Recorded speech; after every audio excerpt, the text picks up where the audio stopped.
So I've heard some rumours that people have been turning off their television screens to Doctor Who. Now obviously I know it's on a hiatus and it's not on at the moment, but I've heard that people have sort of been floating away from the show. Now this video isn't to try and force you to stick with it, because you know, I don't make it, you know, I just enjoy it. This is a video to just sort of explain why I am going to stick with it, why I am excited for the new showrunner, and why you should, if you want to, continue with the Who.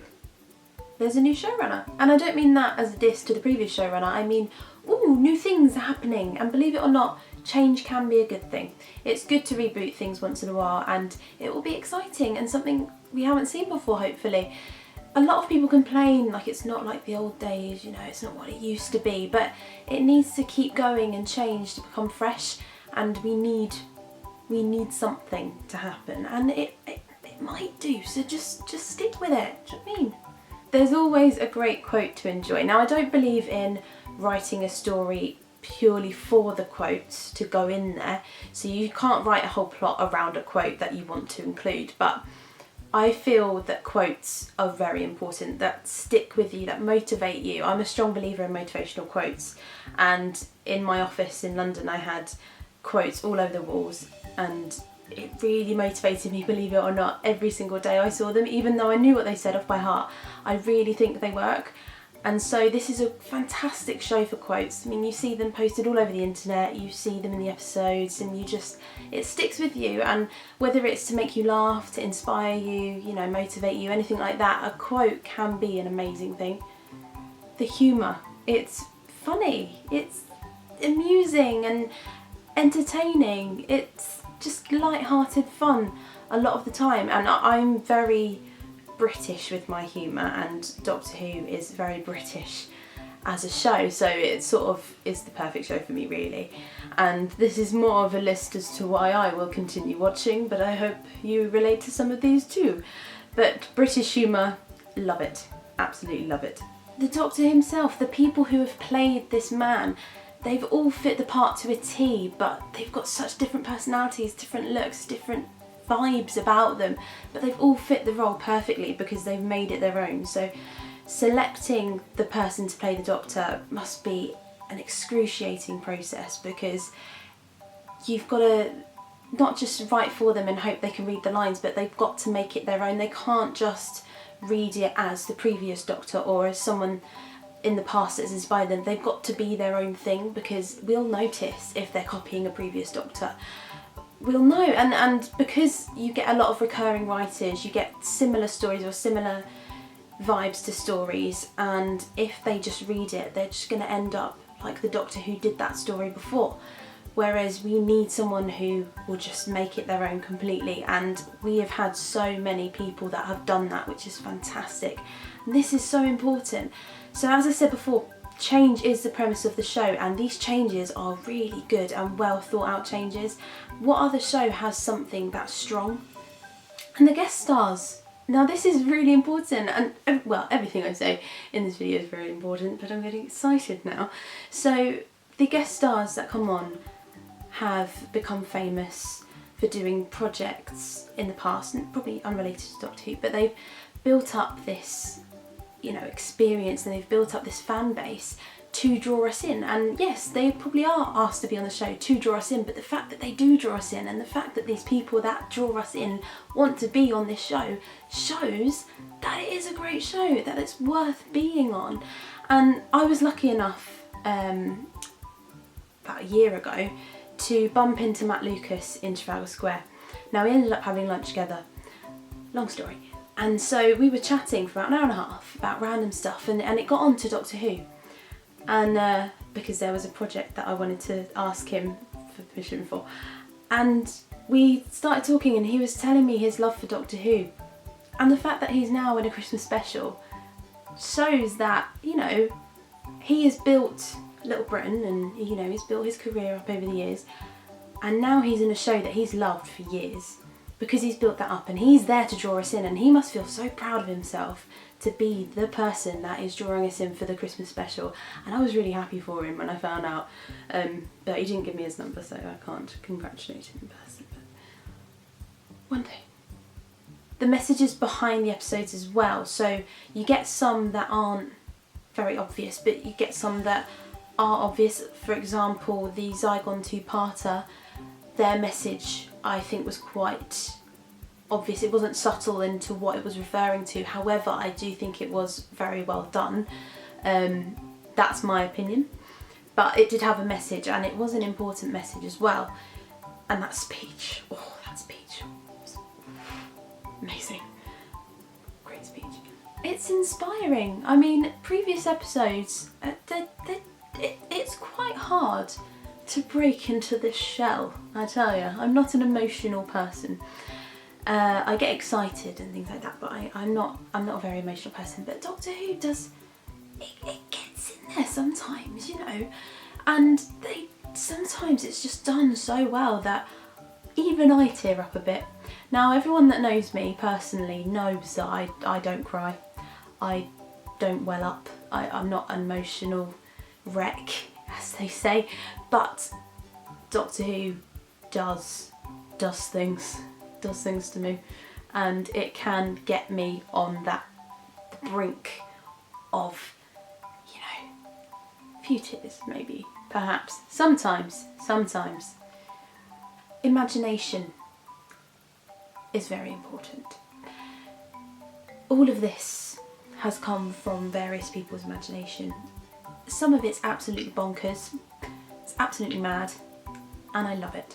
The madder it is, the more I love it, because we have shows that try and be real life with a bit more excitement. Now, this isn't real life. It's nowhere near real life, really.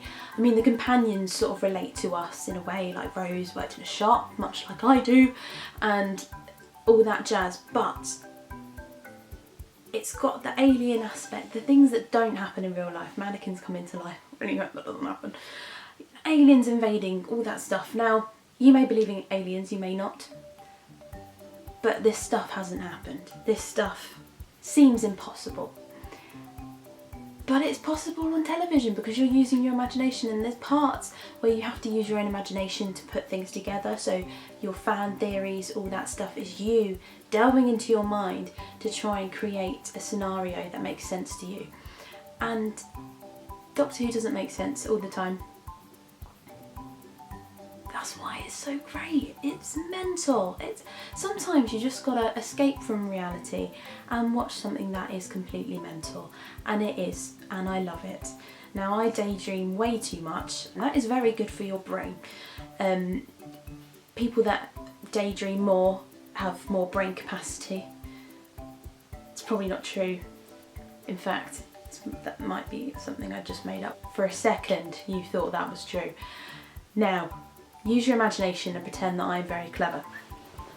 I cannot read books before I go to bed because I don't relax. I get too into the book. I can't read on the tube because I'll miss my stop. Me listening to classical music isn't relaxing because my mind just goes places. So I can't really do anything to relax. I just sort of sit and stare at walls, but even then I'm using my imagination. And it's so important, and it's nice to sort of have someone use their imagination for me and just relax and watch something mental happening without me having to come up with it all in my head. So basically what I'm trying to say is I'm glad that there are people as bonkers and that have a mental mind as much as I do. And I'm sure most of you probably feel the same way. It teaches you that with hard work and courage you can win. Now, courage can be anything from getting out of bed in the morning to saving the world. It can be anything. And it shows all of those aspects as well. It doesn't just show the hero, it also shows the just normal person doing what they do and being magnificent. It doesn't just worship the Doctor, it also worships how ordinary people can also be amazing and fantastic and save the world and do so much more than they believe that they can do, which again is a message. It's a very important message, and I hope that it has inspired you and it has motivated you to do what you want to do and screw the consequences. And remember, there's a reason you fell in love with it in the first place, okay? So you may say, oh, it's not what it used to be, it's changed, it's different, but do you really think a kid reading Harry Potter would have been able to sleep at night if they read about the Inferi? No, it developed. It was in the 6th book they brought that up, and it's because the audience grew up with those books. Now, Doctor Who is slightly different. I'm not saying that it's evolved as we have grown up, because it's not really based on a set generation and grown with them. It's set for the family, basically. And so it hasn't grown up in that respect, but it has changed and it has adapted, because if it stayed the same, we wouldn't have it anymore. It wouldn't have come back. It wouldn't have lasted past series 1 when it did return. It needs to change. It needs to constantly be different. If it was the same, it would be lost, and things need to change.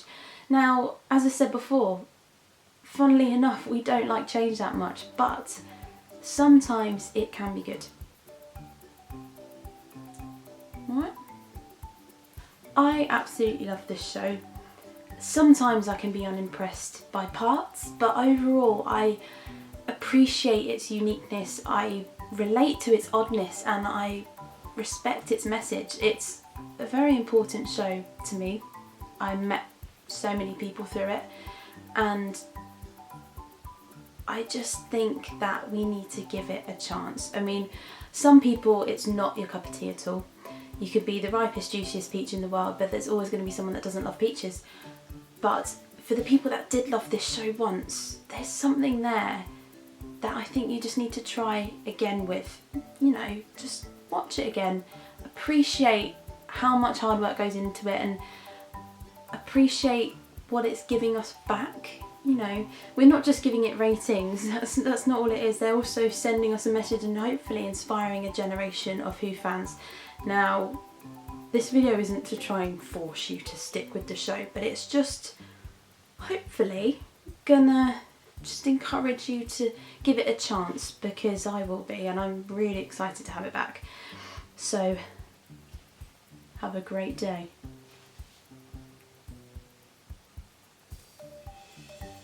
Darren Brown was mentioned in the Doctor Who 50th, which we all saw in the cinema, and you know, just a name drop. Name drops are important, and so is Darren Brown. So